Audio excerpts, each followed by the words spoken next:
Vamos começando o nosso esquenta desse 2021 político que deve continuar uma festa estranha de gente esquisita que mais parece um enterro.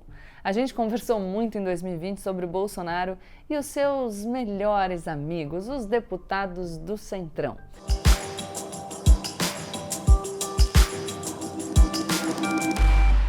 Olá, pessoal! Como eu sempre digo, mesmo agora em 2021, menos emoção e mais razão. 2020 foi o teste, né?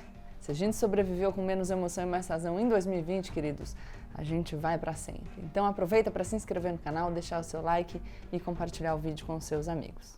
Bom, bora lá, galera! Vamos começando o nosso esquenta desse 2021 político que deve continuar uma festa estranha de gente esquisita que mais parece um enterro. A gente conversou muito em 2020 sobre o Bolsonaro e os seus melhores amigos, os deputados do Centrão. Os deputados do Centrão salvaram o Bolsonaro da possibilidade de abertura de um processo de impeachment, contrariando os desejos de muita gente, eu sei. Bom, enfim, isso aconteceu ali no auge do acabou porra, quando a epidemia estava no ápice no Brasil e o Bolsonaro estava completamente fora de si. Depois dessa, o Centrão se instalou confortavelmente no governo. Ganhou ministério, ganhou cargo de segundo e de terceiro escalão e agora luta pela presidência da Câmara com o nome do Arthur Lira, do PP, com o total apoio do Jair Bolsonaro. Falando em eleição para a presidência da Câmara, lembram que a gente fez aqui no canal um vídeo sobre a confusão envolvendo o STF e a possibilidade de reeleição dos presidentes da Câmara e do Senado? Se você não lembra, dá uma olhada nesse vídeo aqui, que aí vai te explicar um pouquinho o que aconteceu. Bom, enfim, acabamos 2020 com essa amizade sincera entre o Jair e o Centrão. É isso mesmo, aquele mesmo Jair Messias que ia acabar com a corrupção e ia governar contra tudo que está aí. Vale dizer aqui que muita gente se confunde com esse nome, Centrão. Porque o Centrão, na verdade, ele é um grupo de partidos e deputados de direita, que são mais ou menos os fiéis da balança no Congresso, porque eles sempre se colocam ao lado do poder, seja ele de direita ou de esquerda. É a turma que a gente chama de fisiológica, o famoso "a governo? Sou a favor".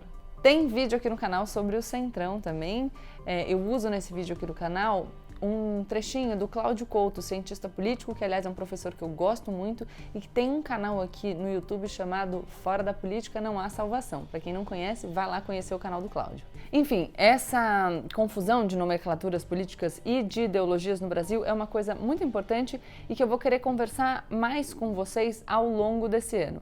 Eu sinceramente acho que a gente fica muito apegado nos nomes das coisas e que, no fundo, a gente não sabe muito bem o que significam esses nomes. A gente se posiciona mais para cá ou mais para lá, a depender do nome que é considerado mais popular ou representativo do bem dentro do nosso grupo. Mas hoje, além do Centrão, eu quero conversar com vocês sobre uma coisa diferente, que é o centro. Após o resultado das eleições municipais de 2020, os analistas foram quase unânimes em afirmar que a grande vitória foi a da moderação. A gente fez vídeo sobre isso no canal também. O brasileiro estava tão cansado, depois de um ano tão difícil, que decidiu pelo conhecido, sem grandes aventuras salvacionistas dos messias. E isso acendeu uma luzinha na cabeça de muita gente. O centro começou a ver que tem jogo para se colocar na corrida de 2022. Principalmente a centro-direita tradicional, aquele velho feijão com arroz da política brasileira que em 2018 saiu tão chamuscado e que já vinha perdendo espaço, na verdade, há alguns anos. Muita gente, claro, vai dizer que esses partidos não são de centro nada, que eles são de direita. Ou então, ao contrário, que eles são claramente de esquerda, são comunistas.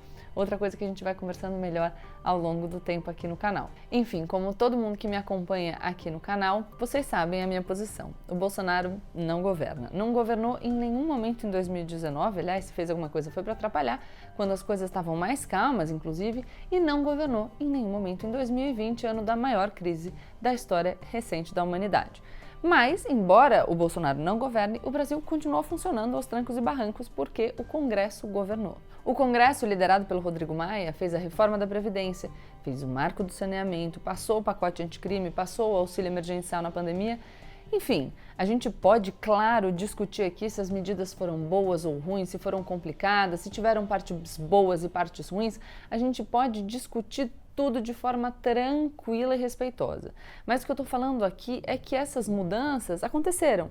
Políticas públicas foram criadas e implementadas, o que deveria ser o papel de um governo.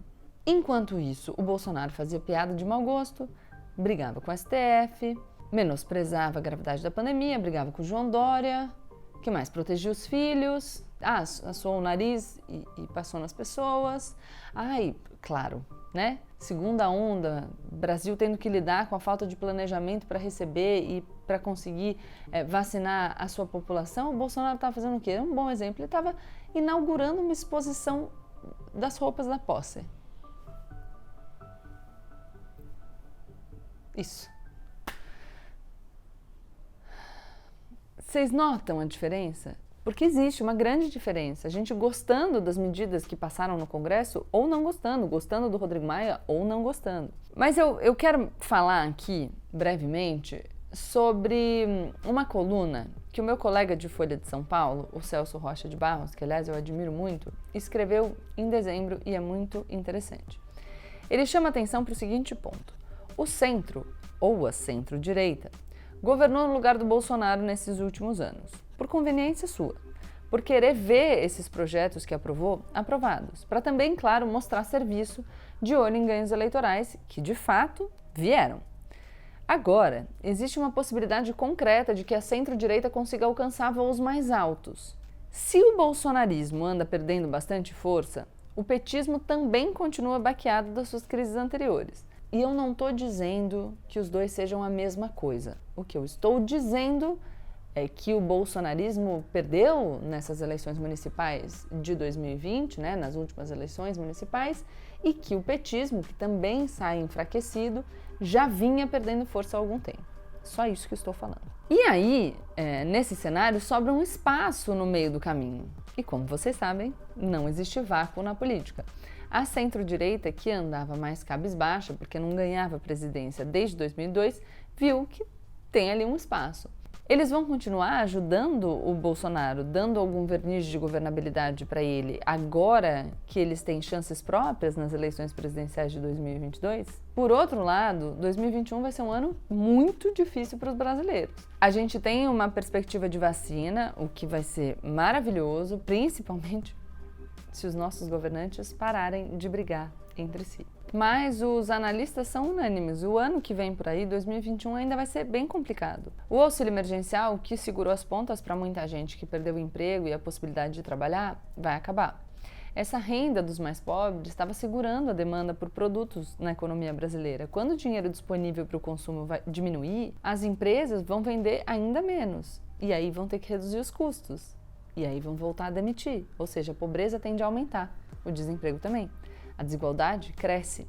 Tudo isso enquanto o Brasil, que já tinha uma situação fiscal super complicada, vai ter que pagar a conta dos gastos com a pandemia. A gente já está vivendo uma alta da inflação.